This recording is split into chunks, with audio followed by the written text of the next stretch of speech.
Hello everybody, my name is Ferrari and here I am with my partners Ramirez and Lady Cisneros. Today we're going to talk about pine beetlebug and well this insect has been affected the woods of Honduras. There have been many hectares that has been destroyed by this little bug. So we have been looking with for an expert and here we are with Lisa Tercero. She is worker. She's an environment engineer, and she is working with Copeco in this topic. So, and we're going to start asking her some questions, and she's going to answer us. And now the conversation is in Skype. So let's start. Well, let's start, Lisa. Everyone wants to stop the growth of the pine beetle bug, and people try different methods in order to control it. I have heard that some people it's cutting and burning the trees. So, what do you think about this idea?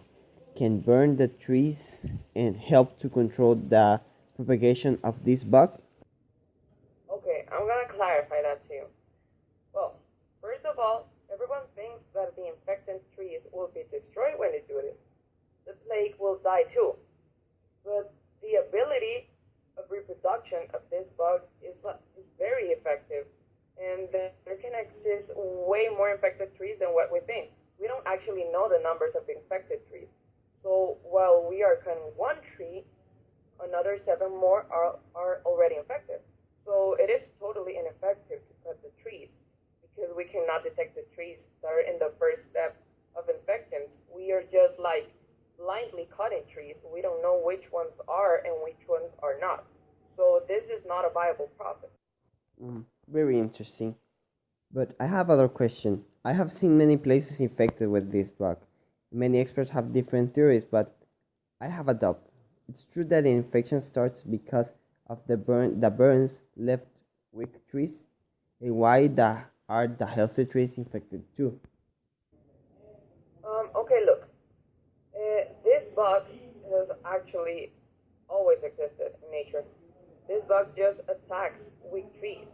But with the big growth of this plague, the weak trees weren't just enough food.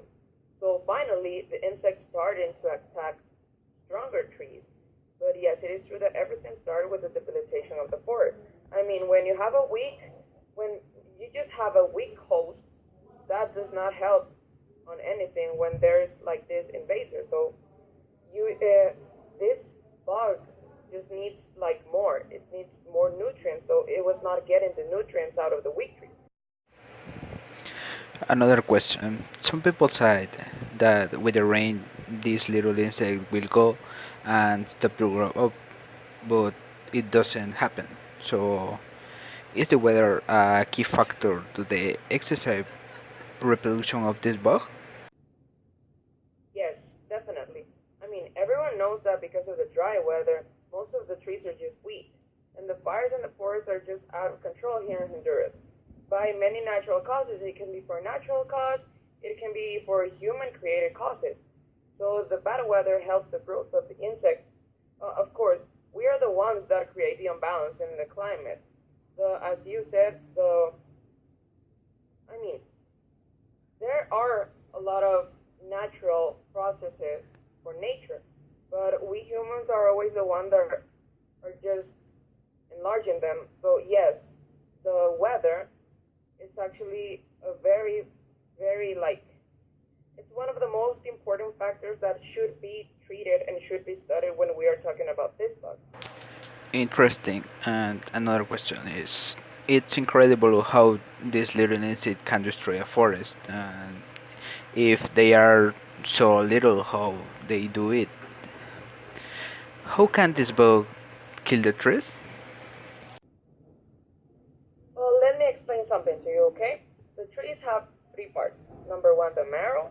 Number two, the xylem, and the phloem.